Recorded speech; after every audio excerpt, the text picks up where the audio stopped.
പ്യാരെ ബച്ചോ ആദാബ്. പ്രിയപ്പെട്ട കുട്ടികളെ, ഉറുദുവിലെ അക്ഷരങ്ങൾ അടുത്തറിഞ്ഞുകൊണ്ടുള്ള നമ്മുടെ ക്ലാസ് തുടരുകയാണ്. അലിഫ് മുതൽ സ്വയ് വരെയുള്ള അക്ഷരങ്ങൾ നമ്മൾ കൃത്യമായി ഏതു വിധത്തിലാണ് എഴുതേണ്ടത് എന്നുള്ളത് മനസ്സിലാക്കിക്കൊണ്ടുള്ള ക്ലാസ് ഇതിനകം നിങ്ങൾക്ക് മനസ്സിലായിട്ടുണ്ടാവും. ഇനി തുടർന്നുള്ള അക്ഷരങ്ങളെ എളുപ്പത്തിൽ അടുത്തറിയാം. ത്വയ്, സ്വയ് എന്നീ അക്ഷരങ്ങൾക്ക് ശേഷം വരുന്ന തൊട്ടടുത്ത അക്ഷരമാണിത്. ഐൻ എന്നാണ് ഇത് വായിക്കുക. ഐൻ എന്നതാണ് ഈ അക്ഷരം. എഴുതുന്ന രൂപം മനസ്സിലായിട്ടുണ്ടാകും. ഇവിടെ നിന്ന് മുകളിൽ നിന്ന് തുടങ്ങി ഇങ്ങോട്ട് താഴോട്ട് ഇറക്കി ഈ രീതിയിലാണ് ഐന് എഴുതേണ്ടത്. ഒന്ന് നോക്കൂ, ഈ രീതിയിൽ ആണ് ഐന് എഴുതുക. ഓക്കെ. ഐനിന് ശേഷം നാം പരിചയപ്പെടുന്നത് ഐന് പോലെ തന്നെ എഴുതി അതിന് മുകളിൽ ഒരു പുള്ളിയിടുന്ന ഐനാണ്. അറബി അക്ഷരങ്ങളൊക്കെ പഠിച്ചവർ ഈ അക്ഷരം പഠിച്ചിട്ടുണ്ടാവും. പക്ഷെ അവർ പഠിക്കുമ്പോൾ ഗോയിന് എന്നാണ് ഉച്ചരിക്കാറുള്ളത്. അറബിയിൽ ഗോ എന്നാണ് ഉച്ചരിക്കാറുള്ളത്. ഉറുദുവിലെ ഗോ എന്നുള്ളത് ഗ എന്നുള്ള രീതിയിൽ മാത്രമാണ് ഉപയോഗിക്കുക. ഗോ എന്ന് ഉച്ചരിക്കാൻ പാടില്ല. ഓക്കെ. അപ്പോൾ ഐന് കഴിഞ്ഞാൽ അടുത്ത അക്ഷരം പുള്ളിയിട്ട് കൊണ്ടുള്ള ഈ അക്ഷരമാണ് ഗൈന്. ഓക്കെ. ഐന്, ഗൈന്.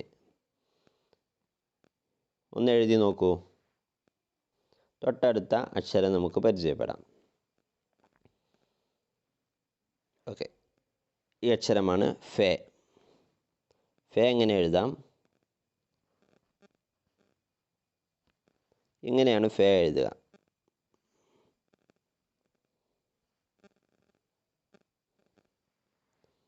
ഈ രീതിയിൽ ഫെ എഴുതാം.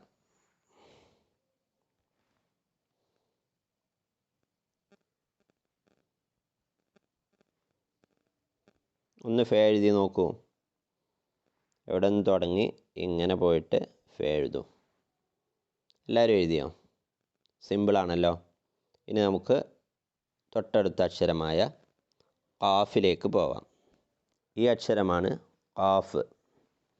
ഖാഫ് എന്ന അക്ഷരം എങ്ങനെയാണ് എഴുതുക? ഏകദേശം ഫേയുടെ രൂപത്തിൽ തന്നെ എഴുതിയിട്ട് മുകളിൽ ഒരു പുള്ളിക്ക് പകരം രണ്ട് പുള്ളി ഇടാം. ഫേ എന്നതിന് പകരം ഖാഫ് എഴുതുമ്പോൾ കുറച്ച് ഇറക്കി എഴുതാൻ ശ്രദ്ധിക്കുക.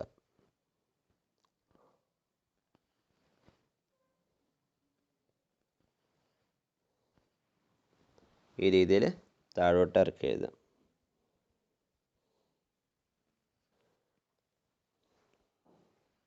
അടുത്ത അക്ഷരമാണ് കാഫ്. കാഫ്. ഓക്കെ. കാഫ് എഴുതേണ്ടത് നോക്കിക്കൊള്ളുക. ഇങ്ങനെയാണ് കാഫ് എഴുതുക. തുടക്കം നോക്കുക. ഓക്കെ. മനോഹരമായി വൃത്തിയായി നമുക്ക് കാഫ് എഴുതാൻ സാധിക്കും. തുടങ്ങിയിട്ട് താഴോട്ട് ഇറക്കി എഴുതിയിട്ട് പിന്നെ ഇങ്ങനെ എഴുതാം. ഓക്കെ. റെഡിയാണല്ലോ. ഇവിടെ നിന്ന് തുടങ്ങുക, താഴോട്ട് ഇറക്കി എഴുതുക. ഇങ്ങനെ ഈ രീതിയിലാണ് കാഫ് എഴുതേണ്ടത്. ഒന്ന് എഴുതി നോക്കൂ. എല്ലാവരും എഴുതി നോക്കൂ. കാഫ്.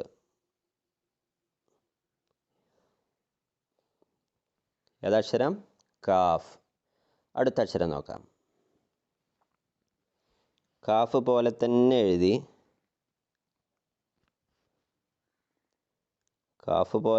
എഴുതി കാഫിന് മുകളിൽ ഒരു വര. വര ഇടുമ്പോൾ പ്രത്യേകം ശ്രദ്ധിക്കുക. ഇവിടെ ഇടരുത്, ഇതിന് മുകളിൽ എഴുതുക. മനസ്സിലായല്ലോ? ഇവിടെ ഇടാൻ പാടില്ല. പകരം നമ്മൾ ഇതിന് മുകളിലാണ് വരയിടേണ്ടത്.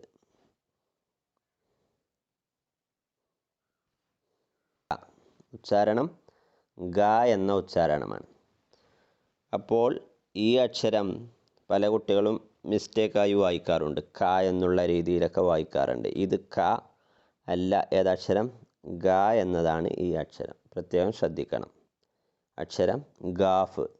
കാഫ് കഴിഞ്ഞാൽ തൊട്ടടുത്തുള്ള അക്ഷരം ഗാഫ് എന്നതാണ്. ഗാഫ് എഴുതേണ്ടത് സാധാരണ ക എഴുതുന്നത് പോലെ തന്നെ എഴുതി മുകളിലൊരു വര. ഓക്കെ. നമ്മൾ ഇന്ന് പഠിച്ച ഏതൊക്കെ അക്ഷരങ്ങൾ? ഏതൊക്കെയാ? ഐന്, ഗൈന്, ഫെ, ഖാഫ്, കാഫ്, ഗാഫ്. ഈ അക്ഷരം ഉപയോഗിച്ചുള്ള ഈ അക്ഷരം വരുന്ന ചില പദങ്ങൾ നോക്കാം. നമുക്കൊന്ന് എഴുതി നോക്കാം. ആദ്യം ഇവിടെ കാണുന്നത് പോലെ നമുക്ക് ഇപ്പുറത്ത് എഴുതി നോക്കാം.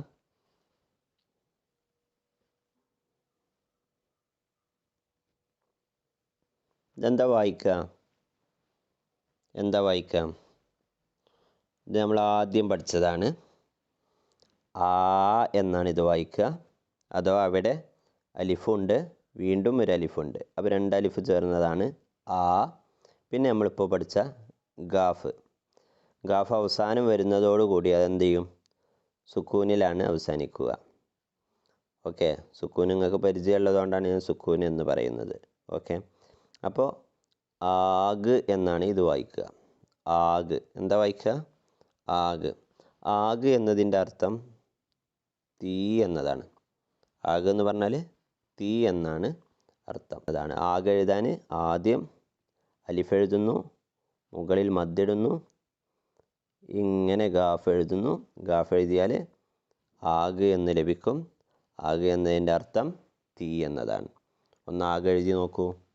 ഇതുപോലെ ആഗ് എഴുതി നോക്കൂ. അടുത്തത് എന്താ ഇത് വായിക്കുക? ഏതൊക്കെയാണ് ഇവിടെ അക്ഷരങ്ങളുള്ളത്? ഒന്നാമത്തെ അക്ഷരം ബേയാണ്. പിന്നെയോ ബേ കഴിഞ്ഞ് തൊട്ടടുത്ത് വരുന്നത്, ബേയോട് ചേർന്ന് വരുന്നത് അലിഫ് എന്ന അക്ഷരമാണ്. തുടർന്ന് ഗൈന് എന്ന അക്ഷരമാണ്. അല്ലേ? ഗൈന് എന്ന അക്ഷരമാണ്.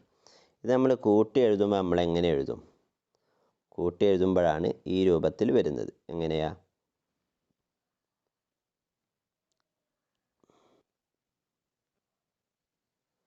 ഓക്കെ. ഈ രീതിയിൽ എഴുതുക. എന്താണ് വായിക്കുക?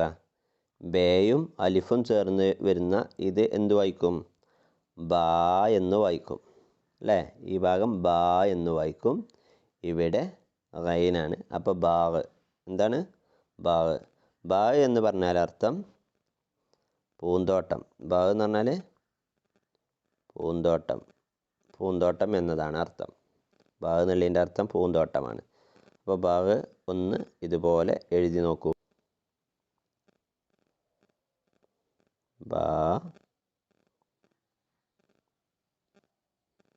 ബാഗ്. ഇതെല്ലാവർക്കും പരിചയമുള്ള ഒരു പദമാണ്. വളരെ പരിചയമുള്ള ഒരു പദമാണ്. ആദ്യം ഇത് നോക്കി നമുക്കൊന്ന് എഴുതി നോക്കാം. അല്ലേ? ആദ്യം എങ്ങനെയാണ്? ഇതാണ് ഒരു അക്ഷരം, രണ്ടാമത്തെ അക്ഷരം, മൂന്നാമത്തെ അക്ഷരം, നാലാമത്തെ അക്ഷരം. നമുക്ക് എഴുതാം.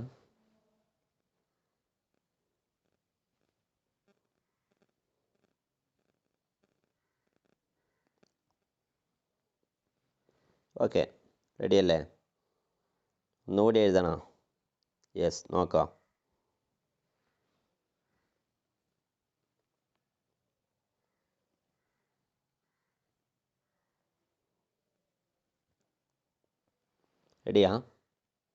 റെഡിയല്ലേ? എന്താണ് ആദ്യത്തെ അക്ഷരം? ഏതാ? കാഫ്. അത് കഴിഞ്ഞിട്ട് ത. തേ കഴിഞ്ഞതിന് ശേഷം അലിഫ്. ഓക്കെ. അവസാനത്തെ അക്ഷരം ബേ. എന്താ വായിക്കുക? കിതാബുൻ അല്ല, കിതാബ്.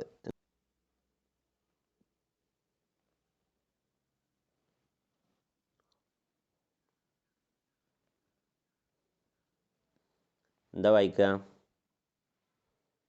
ഓക്കെ. Very good. ആ എന്നാണ് ഒന്നാമത്തെ വായിക്കുക. പിന്നെയോ അക്ഷരങ്ങൾ ഖാഫും അലിഫും. ഈ ഖാഫും അലിഫും ചേരുമ്പോൾ അലിഫും അലിഫും ചേർന്നപ്പോൾ ആ എന്നത് ആ എന്നായി. അപ്പോൾ ഖാഫും അലിഫും ചേരുമ്പോൾ ഖാ എന്നുള്ളത് ക എന്നുള്ളത് ഖാ എന്നാവും. അപ്പോൾ എന്താ വായിക്കുക? ആ ഖാ. എന്താ വായിക്കുക? ആ ഖാ. ആ ഖാ എന്നതിൻ്റെ അർത്ഥം എന്താ വായിക്കുക? ഇതാണ് ആക്ക എന്നതിൻ്റെ അർത്ഥം, യജമാനൻ. ആക്ക എന്നതിൻ്റെ അർത്ഥം യജമാനൻ എന്നതാണ്. ഓക്കെ. അപ്പോൾ ഇന്ന് നമ്മൾ പഠിച്ച അക്ഷരങ്ങൾ ഐന്, ഗൈന്, ഫെ, ഖാഫ്, ഖാഫ്, ഗാഫ്. മനസ്സിലായല്ലോ? അക്ഷരങ്ങളൊക്കെ റെഡിയാണല്ലോ? ഓക്കെ. ഇനി നമ്മൾ ബാക്കിയുള്ള അക്ഷരങ്ങൾ അടുത്ത ക്ലാസ്സിൽ ശരിയായ രീതിയിൽ നമുക്കിതുപോലെ പഠിച്ചെടുക്കാം. ശുക്രിയ. ഖുദാ ഹഫീസ്.